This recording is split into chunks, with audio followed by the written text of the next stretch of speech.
We have been providing services to approximately 65 children since December in the county. We currently have a caseload of about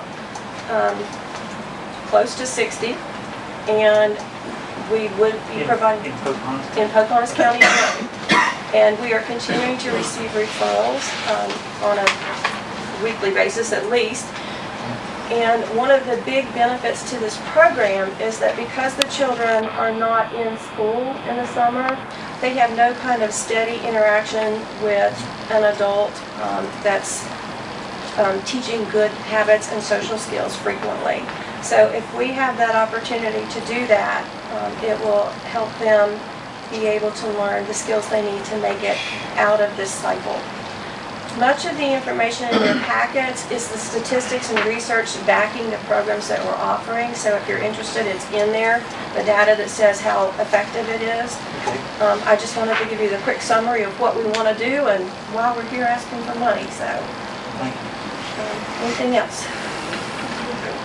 Do you have any questions? It's very clearly explained. I appreciate that. And obviously it's going to take a little time today to read through this. Okay. We have quarterly contribution request meetings, and our next one will be the first meeting in August. Okay. I think today what we will do is in line with what we almost always do for phone requests, put it in the queue for consideration at that meeting, at the next coming meeting, which is the first Tuesday in August. Okay.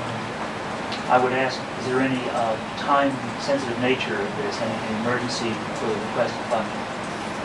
Or would this go to your next fiscal year? What's your fiscal year?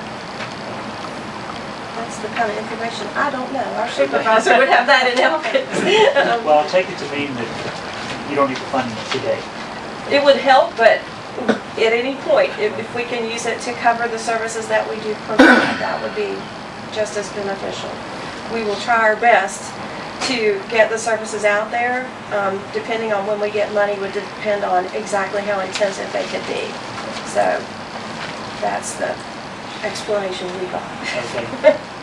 Well, thank you very much. You're Sheila? Yes, I'm Sheila Rose, and I am a psychologist. Okay. So Sue, I presume you've just written down to add that to the funding request, and we'll take that up on the first Tuesday meeting in August. Do you have any questions? I just have a comment, is that this drug and alcohol problem is just becoming the county employer. I mean, almost everybody works in some way or another dealing with the consequences of this. We've